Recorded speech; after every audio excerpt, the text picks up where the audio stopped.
Welcome to the Rise to the Challenge podcast. Joined today, she's a singer and songwriter. This is Merlin. How are you doing today, Merlin? I am doing incredibly. How are you? Doing good. We're so excited to have you on the show to talk about your rise to the challenge. What we like to do with our guests is go right to the beginning. Talk about where you're from and what were you involved in growing up? Thank you so much for having me on. I'm originally from Albania. I was born there, moved to Germany for a few years, went back to Albania. It was like a whole journey. And then finally landed in the US, just outside of Boston. And I've been there ever since. Growing up, it was a lot of, musicals, a lot of plays, a lot, everything that had choir, I would sign up for, everything that had to do with music, talent shows, all that. And there was even this, when I was 16, I went to IMTA in New York City, and it was like this whole showcase. And, I got to showcase some of my singing skills and group skills. And like, there was so many things. And I ended up getting a couple of callbacks, and, everyone who reached out to me, they were like, all right, now, next steps are basically like, we start getting you out here to New York or LA, and then we go from there. And I was like, hold on a second. Wait a minute. Coming from a first generation, like, immigrant family, it's rough, like they've moved around a lot. They've done a lot of sacrifices for me. And it came to a point where I was like, okay, well, this is something that I have to do for them. And then, well, I'll just grow up and I'll do my own thing later. But life has its own course. Of course, I ended up going to college for psychology, which I loved. I've always been interested in humans and myself and why we do things. And there was a lot of challenges along the way, and a lot of moments of where I was feeling like I wanted to be doing something else. But I'm also someone who, once I start something, it's like in my nature to finish it. Yep. So it was it was just like a dissonance. It was an interesting few years. And then I got I graduated, learned a lot of beautiful experiences along the way. And then came, quote unquote, the real world. And I was like, I don't want any of this. I'm okay. Where's the eject button? Growing up in Albany, was there any music genre that was popular that kind of got your interest, or was it just kind of a variety that it didn't have like a set, this is what Albany's music scene is like?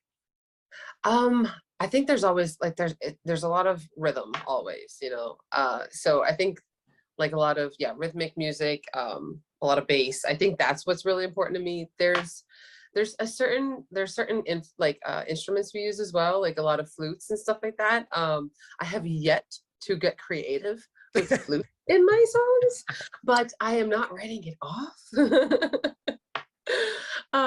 I definitely I wanted to sprinkle it in little by little, make it very subtle. And then I don't know, I feel like down the line, because I have a lot of family members like, okay, you're gonna make an Albanian song, right? And I'm like, yeah, I'll get to that. So I'm saving that, but for like a more typical sound about it. But it's very rhythmic, I guess. That's the best way I can put it. There's always like a big drum or something. Well, it's like with the United States, it's like any region you go to, it's something different. The South is known for the country, like hip hop is like kind of on the East Coast, and then West Coast is like that pop scene and stuff. And it kind of just shows like the different kind of what's out there, and kind of what you were saying, like the different instruments. It's kind of like, it's kind of cool to know that it's not a set stone, but it has its unique and variety that makes it interesting. Were you someone that liked to play instruments, and that's kind of like where like the flute and kind of finding those kind of instruments came about, or were you more just a vocal kind of person? So I've always been vocal. I had like the recorder. I was Oh yes. that, and I think that traumatized me like towards anything else. I did pick up like a piano and a guitar a couple times, but I never really got into it. I always just wanted to be like the singer. And I was actually in a band in high school, and I was the lead singer, and they were like, we're just gonna get you like just something so you can shake, like just something you can just sit there and shake. And I'm like, okay, cool. I feel like the recorder was something that every elementary school kid had to do. And how are you going to tell a bunch of kids that are like 6, 7, 8 to, you have to play this correctly? No, we're just going to blow it really hard and just make the teacher annoyed at us the whole entire time. And I would bring it home, and my mom's like, you ain't not playing this. You are not practicing. Luckily, I always say when I was in band, I played the French horn, and I was so good that I didn't practice. But then when we came to a test, I would somehow play well. And it was like, he goes, did you practice? I go, yeah, hours a day. And I'm like looking at my sheet. Nah, I didn't practice. I think it's just I think music taught a lot. I think it helps with skill sets. Even if you're not going into that industry, it teaches you a lot about being creative and kind of like, I guess, practicing and being on top of things. What would you say early growing up? What did the music kind of scene help you learn about yourself? Okay, well, I think I my just threw first a lot influence, at you. yeah, I know. It was like three different memories just popped up. Well, I mean, so my first introduction to music in general was whatever my parents had. So those were like whatever they had on CDs that they kept in like pristine condition. Yeah. And like we, traveled with. So it was like Tina Turner, Michael Jackson, just like a lot of like Whitney Houston, all that. And then I came to the US, and I wasn't allowed to watch like MTV or VH1 or anything like that. So I had to I was basically allowed to watch like the country channel. And I just remembered I think it was like one of the first days of summer. And one of the first days that I had like time to like watch TV, because I had really strict parents. And I turn on the country channel, and it's like Shania Twain, like, Man, I Feel Like a Woman. And I'm just like, yeah. Like little me is just like bopping around in the living room. I think that would have, between those two are my most profound influences. It's something between what's nostalgic and powerful, because I always felt like these were really powerful artists, like Tina Turner, a powerful story, and then on the other side of that, there's like me watching that music video being like, this is so cool. I love the fashion. I love the looks. I love like the attitude. And I love like I remember being like, yeah, man, I feel like a woman. Like I think that would that's happen. I think that's so true with songs. I think people, when they're watching the music video, they can connect with it. If it's not even about the song, it's what's the person doing, what's kind of the environment. And would you say that in looking at your time as a singer now, you kind of take those different pieces of those people that inspired you and try to incorporate it, but still make it your own? Definitely. I think I'm basically an amalgamation of everything that I ever thought was cool, honestly. Everything that I was like, ooh, ooh, ooh. I'm basically I feel like I'm like a walking Pinterest board. I'm like, everything I love right here. Yeah, I mean, and that's the other thing too, as I, write more songs and sing, record more songs, I definitely am diving deeper into these other pockets of my influence. Like I've had a country phase, a rock phase, a house phase, and then now it's just like, if you look at my like Spotify, it's literally everywhere. You don't even want to get into that mess. You mentioned that your parents were strict. Were they strict on your journey with doing talent shows and all that kind of stuff? Or did they let you experience it because they wanted you to find something that you enjoyed?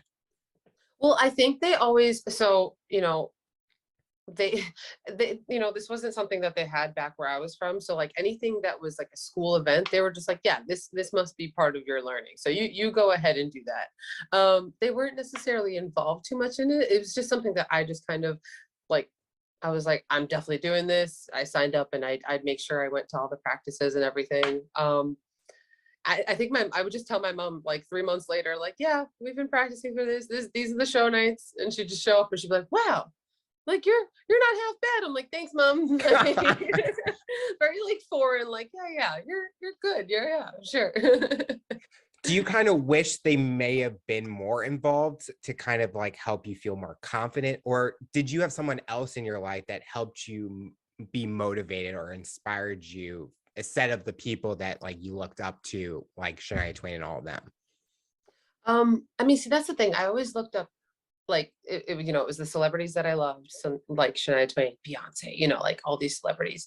Um, and then it was always like I would still like admire my parents for the journey that they'd been through. So I would always try to find like the mix between them two. When it comes to, I used to think, like when I went to IMTA, I saw a lot of, parents like stage moms and stuff like that, which I didn't really understand at the time. I was just like, oh wow, like these people had like a support system, like to help them through all this stuff. Like I'm kind of figuring out on my own, and my dad's just like in the back, like with his arms crossed, like just making sure everything's good. So like, sometimes I'd be like, growing up, it was just like, I wish, we knew a little bit more, but now like seeing everything that's happened over the last several years, and um, realizing that my parents really would have been completely out of their field, and I know even when it came to like the school system, like they basically just had full trust in the school system, you know what I mean? Like they were working on a lot on their own part, so it's like they were just like, okay, we trust that these systems are in place and everything will work out perfectly. So I don't know if it would have been a good thing if my parents were more pushy and like getting me to go through with some of these moves, because I don't know if they would have had the idea of how to deal with everything, honestly. If I'm being honest with myself, it did have a long journey to get to this point. I was a little resentful for a while. Well, it's like those TV shows where you see like the kids, I mean, they're all over social media, TikToks and stuff, but like the pageant kids, where those parents are so involved that over time you think, do those kids lose interest because they're not passionate enough in it, but it's their parents living through their kids? And then for like you, it's more you found that passion and your parents were not like that same pushiness, but they still supported you because they wanted you to kind of do what you loved, so that Mhm. it didn't take away from you still enjoying it because you didn't have that pressure and that worry going on in your life. Exactly. And that's the thing, like now, even though, I've been through my fair of, life, Yeah. I can look back now and be like, okay, we can start from where we are and rock it from here. And I mean, I can't imagine not having taken those steps now looking back. So Did you ever think that you would take music and make it as a career when you were growing up? Or is that how you found the passion in psychology and wanted to pursue that through college? Or was there a different job that you were wanting to go for? well, I always wanted to be a secret spy. I like Like it.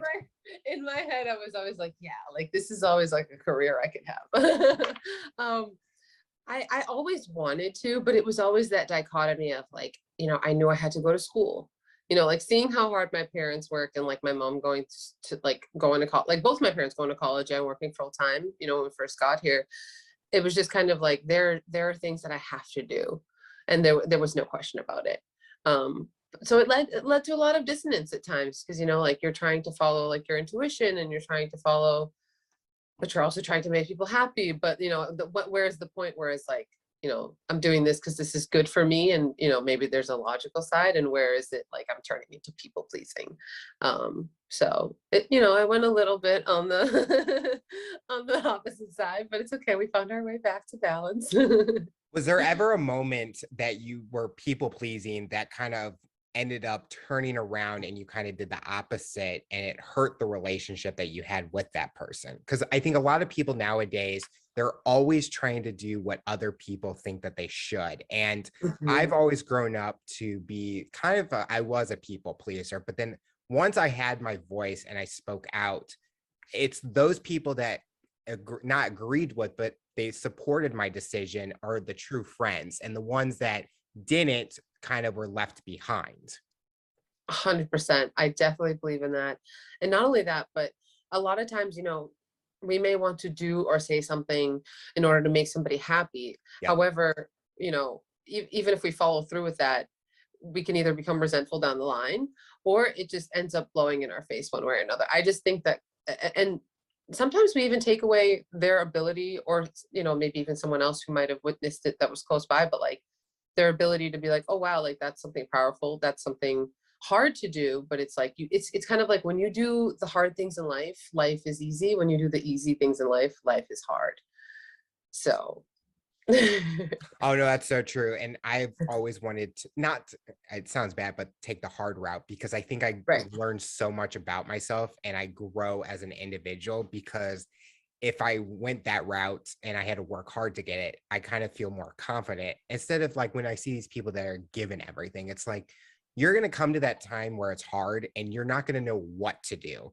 But when I am going through something hard and I get that easy, I'm going to be able to be prepared, because I know it's not going to have to take that much effort like I have been doing it. Exactly, exactly. It's like you build such a strong foundation that like there's no way but up. There has been a time though where, like in my life where certain things did come easy to me and I just remember questioning it and being Mhm. like, well, it has to be hard, that you know what I mean? So there is that balance of it, but most likely than not, it's you have to do the hard things and life opens up for you. Yes. You talked about psychology and how you liked learning about people, but then you just mentioned that you wanted to be a secret spy, and being a secret spy is all about reading people, understanding situations. Was that kind of the similar path? Did you realize it at that time? Or now, as you're thinking about it, you're like, oh, okay, that kind of goes with each other. That makes so much sense. Like I do remember thinking about the element of like, having to like plan things out, but I didn't think about it quite like that. So thank you for that. Like mind blown over here. Like it was all meant to be because they all related. Maybe I'm the secret spy right now and you just Oh don't my know God. it. When you were going to college, did you learn something new about yourself, or something that you kind of did not know that you were able to do?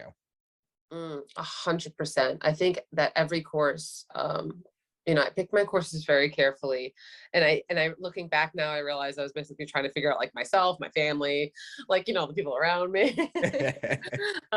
Like it. There was, there was two of my favorite classes. One of them was cruelty and kindness, that basically taught us like every emotion is there for a reason, and Oh, you well. don't have to react and get lost into it, but you just, it's there for a reason. The but one of my favorite things that ever happened that really taught me a lot about myself and where I was at that time in my life was a story about basically how let's say we're born with like 100,000 soldiers, and like you go through life and little things happen and you lose soldiers here, soldiers there. If you keep holding on to certain things, like you're going to get to a point in life where you've got nothing left to fight with. And I remember sitting in like, it was like a 300-person class. I'm sitting there taking notes in like an auditorium, and I'm like one tear is just coming Oh, down, and I'm like, oh, like this is basically me right now. Like I'm tired. Which is funny because that's how one of my songs start off. Like it's like all of the women inside me are tired. Like, and that was a song that I had been writing for a while, which is interesting. So when that you were was in that class, were you thinking of different moments that you've gone through where you were having those times where you kind of were still holding on to it? Because that kind of goes with people thinking, and not like grudges and stuff, and holding mm, on to those grudges, and they don't want to let it go. But it's like there's bigger things in the world that you should be focusing on. Why are you focusing on something this small? I completely agree. It's just giving people space in your life that, or situations, space in your life that it doesn't require or deserve really. So At the time that you kind of were thinking, maybe I don't want to do this anymore, this path, when was the kind of the light bulb moment, like this is the direction I'm going to go towards, and I don't care how it's going to happen, the sacrifices I need to make, but I want to do this? it was actually about a year after I graduated. I had gotten the corporate job, gotten the promotion within, like did all the things, got all the accolades, whatever. And I'm driving to work and I just start crying. Oh no. I'm like a mess at this point. I would start crying, and then and by the time I got to work, everything was fine. I was like, oh, okay, okay. And then I went about my day, and then on the way home, I started crying again, and I was like, what is going on?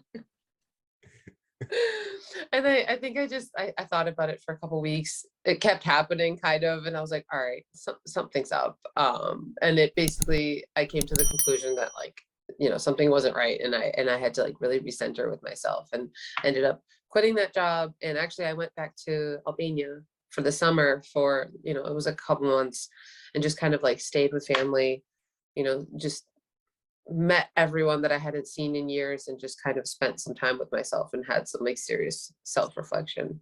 And yeah, like I look back to those memories of sitting on the beach and like journaling and just thinking about things, and then like now I'm like like never guessed.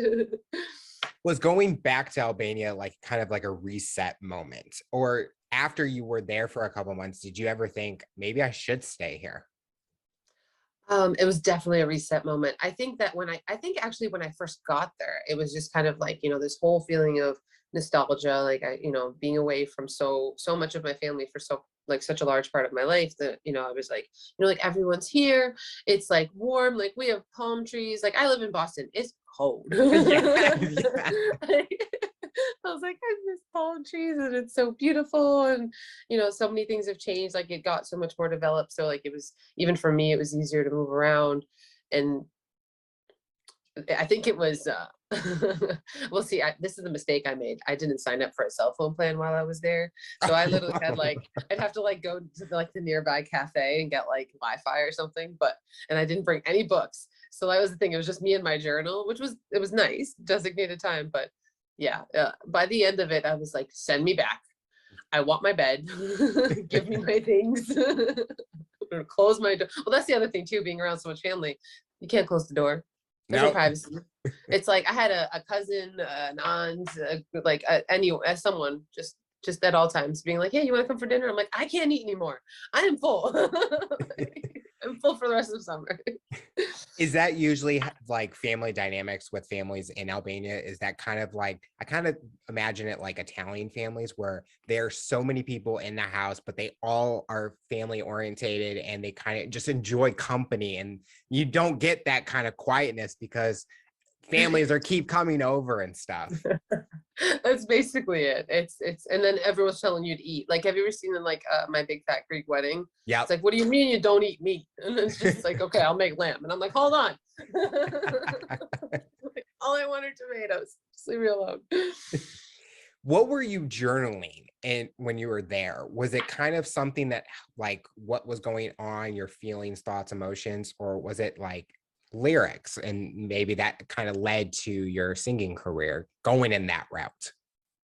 It was a mix. So I definitely got like lyrics and quotes and some poems that would come out. I would try to write every morning. I have this like exercise that I love. It's just like 10 minutes of free writing. Just set the timer, just go. And like I've gotten, actually IOU came out of that, which was nice. Yeah, like it was super cool. But and then sometimes things that you're not trying to consciously, like you're subconsciously you're trying to avoid, that just end up coming out, just stuff like that. And then of course things I was feeling at the time, my frustration with not having Wi-Fi, the real troubles of life. But but also like some really important moments that that definitely led to a lot of self-realization, that there was a lot of things that I needed to think about before I finally made the steps that I did to be here. But I'm glad I did. Were you someone that it was easier to write these thoughts than say it out loud? 100%, 100%. Even when I like have a debate with somebody, I get stuck when I'm verbally like, but if I was writing it out, I'd be like, I got like, and not in a way of like a snappy way, but just like, this is like, I'm trying to be logical and level here. But when I like, when I'm in front of somebody, I get stuck.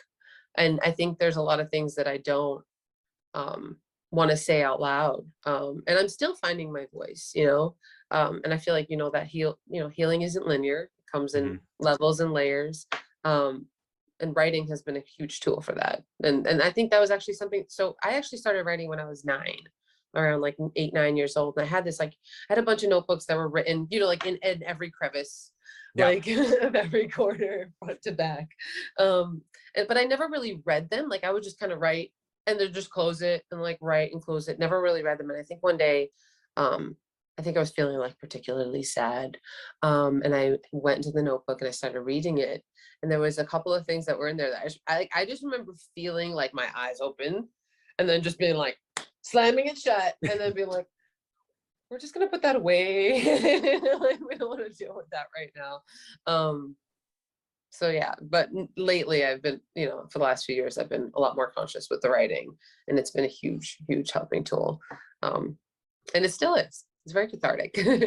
Were you kind of shocked at the things that you kind of were writing back then when you were younger, or did it kind of feel like, wow, like I didn't know I was going through this at this time? Exactly. I mean, I was shocked, but it was also like, I don't think I allowed myself to really process it at that time. I think there's a lot that I processed while I was in college, in psychology, learning all Yeah. these things and giving me the tools to like finally let things go.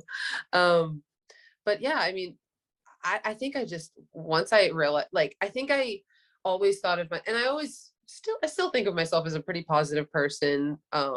It's usually the feedback I get. It's not something that I try to do. I'm just usually like a little bubbly. But I think that I thought I was just, basically, I thought everything was way more fine than what was written. Yeah. And I just remember being like, that's dark. Let me put that away. And it was just, it was at that stage of my life where it was kind of like that survival stage for my parents, for myself, and it was more about like keeping your head down and working hard. So I just didn't really give myself the time at that moment to really process things. And I don't know if I really could have at that moment.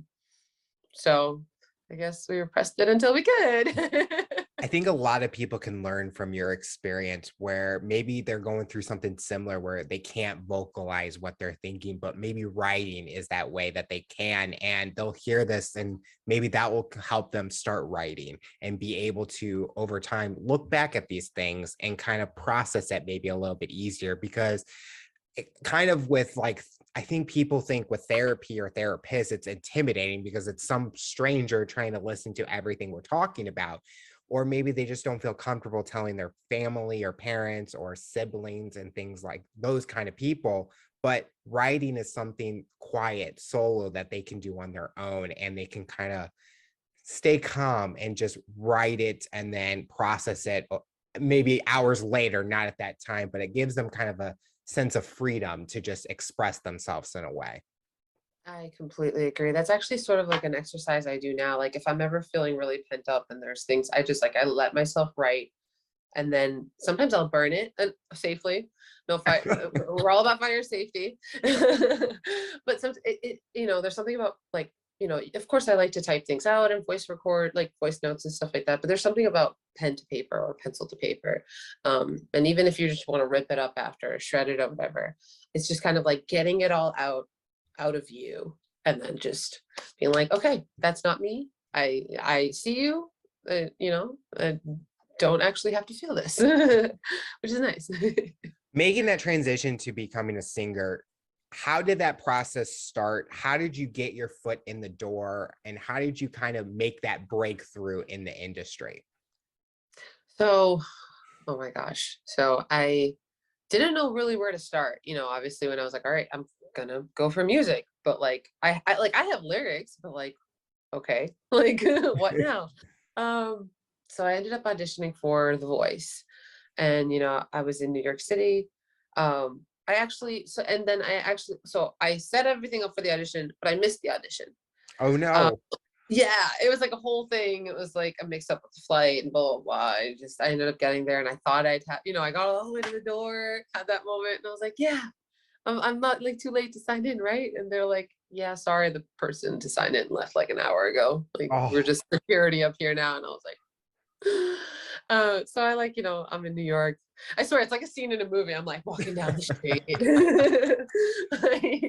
And I'm thinking to myself, and of course I'm a little upset. I'm a little like, what if this had gone this way? Whatever, the millions of thoughts that come through.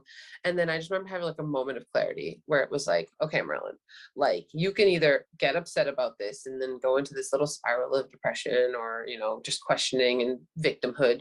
Or, or when you go home, you can reach out to the studio that you've been keeping an eye on and just go from there. That's it. Just reach out. And in that moment, like I remember looking up, and there was this like, it was like graffitied on the wall. It was like, every little thing is gonna be all right. And that's like a quote from Three Little Birds by Bob Marley. I think It's so. Yeah, it's like and my dad used to like whistle it to my mom, like when I was growing up. So I was just like, oh my God, it's a sign. And I just remember being like really cheery, and I like went back to my hotel room, and I was like, okay, whatever. Like, and my partner was actually back in my hotel room, and he was like, how'd it go? And I was like, I missed it. And he was like, oh my God. Like he was prepared to see me like, and be like, oh my God. And then he's like, is everything okay? I'm like, yeah, I'm just gonna go to the studio when I get back. Everything's okay. We're gonna roll with this. Everything's fine. And then I got back. I reached out, and it's funny enough that the person who actually called me back, she's like one of my best friends now. Yeah, she reached back. We spoke a lot. I went into the studio, met the producers. They were incredible, and it just snowballed. Yeah. Is there a moment that kind of said, this is my breakout moment? Like, okay, I can see this as a career. I can do this full time. I don't have to worry about anything else. I think that was when I had my first live performance in New York City. So like a full circle moment there. This past October, end of October, I had a live performance in New York City. And I remember like, I was like kind of freaking out for it. And I was like, how did I get here? Like, what happened? Why am I even here? And then, like I got on stage, and then the moment that I was like, introduced myself and everything, I was like, okay, this is it. And then the performance went incredibly. I got off stage and I was like, that was me.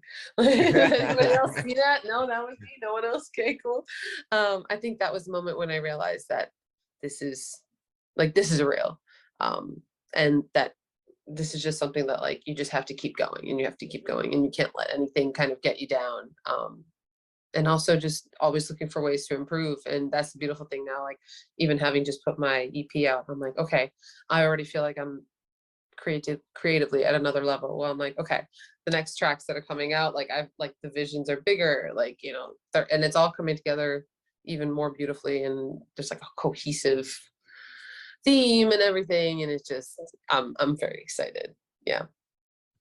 When people reach out to you and they kind of hear your songs and kind of give you feedback or comment their thoughts on it, how do you handle those reactions, even if they're negative or they're positives? Because there's some artists that will lash out at people, but they take those positive ones and really it hits them hard and they kind of feel really well. When you get those fan interactions or listeners interactions, what goes through your mind when you're reading those? Do you take it really personally, or do you kind of just take it as feedback and something that you can prepare for the next track that you're creating?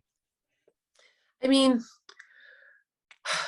I feel like whether it's positive or negative, when somebody is giving you their feedback, it's always like, because for me, all my music is very personal. So it's always like, it's one way or another, it's going to be a little bit personal, but I do always try to look at the feedback of it.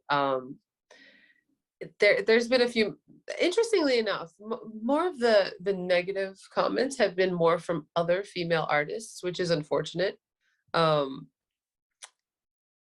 I just kind of, I take the feedback with it, and it is what it is. I just want to make sure I'm never giving off a vibe of competition, because I'm really like, I'm just in my own lane. Like I'm just kind of like, everything that I put out is me. It's there's a touch of me in there. So I'm just basically doing this, what I want to see out in the world and what I love. So but when it comes to, there's been so much positive feedback, and it's really when people tell me that they can relate to it personally, or they're like, I had like a whole image in my head, or like this, a memory that I've been through like came up. That's when I think, I'm like, oh, wow, okay, so I am, we really do go through a lot of similar things, which is interesting, and it feels good to know we're really not alone. Why do you feel that it's unfortunate from the comments from other female singers and songwriters? I think it's something that society has taught women to like compete with each other, like the person, like that's your main competition. And I just think that's unfortunate, because, I never get that type of feedback from male artists. So and I don't know if that's, there are other motives there on their end or anything like that, but It's just something that I noticed growing up, and it's something that I do see a lot of improvement on. It's just something that I noticed that came up, and I took it in stride. I mean, I definitely think that there's critique in everything, whether it's good or bad. So just roll with the punches. Do you feel that the industry has caused that to happen where people think that it's always a competition and people can't support each other? Even you can look at other industries like that where sports teams battling each other, but the more behind the scenes, what happens with the interaction with each other, or even in the business world where people have to one up each other, but that Mhm. is kind of the industries where you are fighting for that number one spot. But do you feel the industry has caused that rift in the way that you, like you said, females have been interacting with you? Yeah, I definitely believe that's the thing. I mean, if I look back to like the Britney Spears and Christina Aguilera, like Yes. kind of comparison, or even when it came to Nicki Minaj and Cardi B, that whole thing. And it's like they're just it's not competition. Like it's just different people doing their own version of things. Like, and you can like both. It's okay. I think that's so true. I think people can like whatever they want. And I think in social media, I think Twitter causes this a lot where, oh, someone likes this, but they like something else. They can't like both. It's like if someone likes McDonald's, they can like Burger King because even though they're the same places, similar, they're both completely two different businesses. And I think society just needs to stop. Like if, like you said, someone likes Nicki Minaj, they can like Cardi B also. They don't have to be one-sided.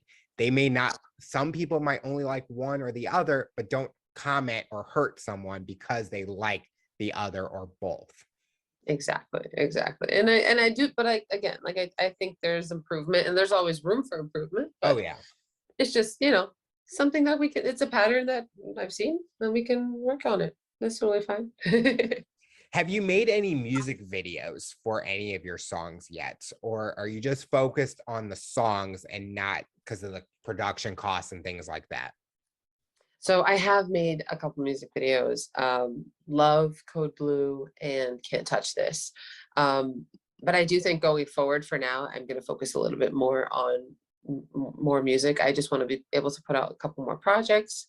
Because because the thing is like the visions at the beginning were doable. You know what I mean? Now the visions are becoming grander and grander. And I'm like, well, let's hold on to this for a little bit longer. If there's a creative way to do something, like, okay, cool. And with the way that the world is going and the way that things went before, it's like maybe something animated.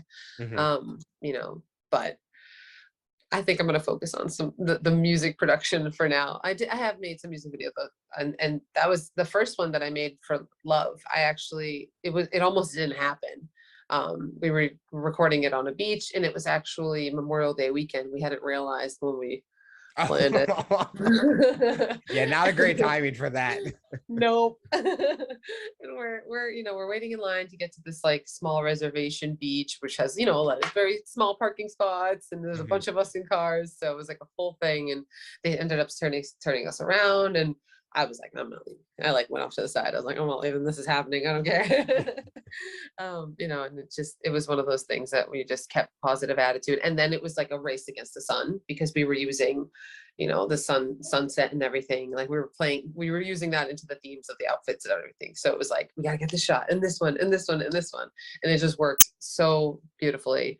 And sometimes it's kind of like when there's a little bit of that pressure, Mhm. things just go smoothly, which thank God.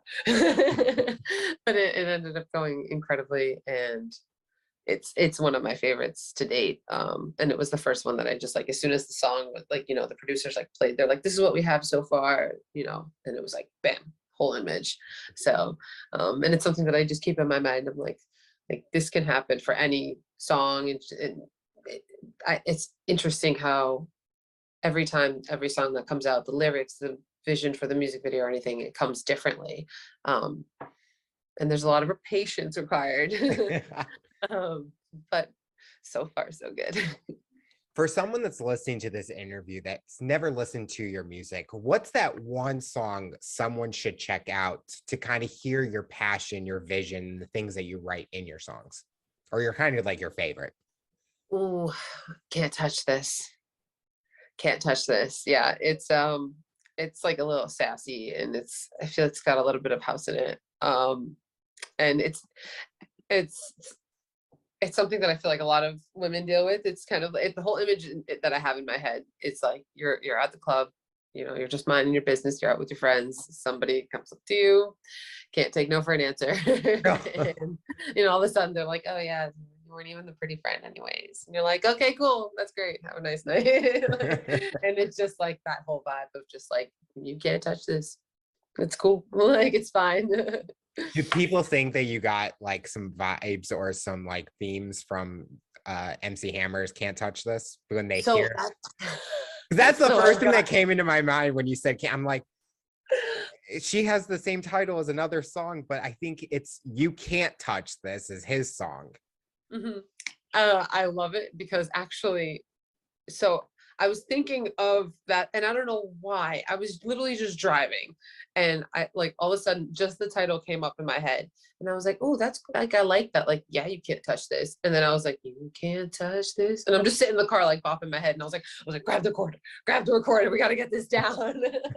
So it was inspired by that title, not by the song. Okay. Just the title. Because I'm like, his song is not in a club. It's basically in No. like a white screen and people just dancing to like basically nothing, like no environment. It's just them. No hammer pants were involved in the production of the song. That was just the thought. Like, I don't know what happened. Like, and it's not like I heard the song recently or anything. Like, song title just popped in my head, and it like the whole meaning changed. And I was like, and then it was just it was one of those songs that the main concept and a lot of it came out really quickly. I like pulled over and like recorded on my phone. At least you didn't um, do it and drive at the same time. that's true. Again, safety first. So what does the future look like for you? What are you hoping to accomplish personally and professionally in the next couple years? Personally, I think I just want to focus more on my health. I think there's been a huge, like in a sense, yeah, a whole change in everyone's perspective of health. So I think that's one of my things, personally. And of course, like honing in on again on my writing skills and singing skills and just keeping that going. But musically, I have another project in the works that it kind of fits in with dark matter, and there's like a whole overarching project on that. So there's just like a lot of projects and goodies that I have in my mind that I need to just physically get down. Yeah, a lot of goals coming up, and possibly something in the realm of acting. Possibly, we will see. We got the exclusive. Is there any performances in the horizon, or has during this time it's kind of hit or miss if performances are happening? Because you mentioned that you did one in October and that was a huge moment for you, but anything that you're looking forward to in the future performance wise? So there's something virtual that I'm working on, and it's like this. It's like something that happens with a bunch of other artists, and I'm looking into that just because right now of how everything is. People, even when it came to Christmas shows, things were getting canceled last second. Mhm. um and I'm really lucky that I did get to perform when I did. So I think that a part of me just wants to focus on recording some more music for now, and then focusing on like summer festivals, hoping obviously that everything, because Yeah. I don't know if my heart can take like putting together a couple shows in a couple months, and then like last minute everything getting ripped Yes. away. So that's why I'm just like, do I just put my efforts into something a little bit more long term, and then just really prep for that. um and then of course anything virtual that comes along the way, maybe teaming up with some other artists and maybe doing something for charity. I would love that. So Is there a dream person that you like, if the opportunity came to kind of work with, you would say yes in a second? I've like already played out the scenario in my head. Okay. Like Dua Lipa, hands Okay. down. Dua Lipa, and in my head, I'm like, all right, we would do some sort of rendition of Love and Magic because her name means love. and Merlin Magic, and it's just like boom. Like I was like, oh, okay, there you go, track right there. I'm like, we could definitely do it. In my head, in some universe, this has already happened. Just need to catch up with it.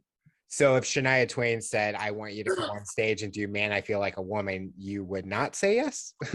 I did not say that. I will never say that. Oh my gosh. In my heart. First, the final question I'll ask you, for someone that's listening to this interview based on your journey and experience, what tips or advice would you give them to overcome obstacles, accomplish their goals, and rise to the challenge? I would have to say, be compassionate and patient with yourself and never give up on yourself. And you really do have every single thing that you need. I love it. I love it. Well, Merlin, I want to thank you so much for coming on the show and talking about your rise to the challenge. You're inspiring so many people, and we're excited to see what the future looks like for you. Thank you so much for having me on. It's been an absolute blast.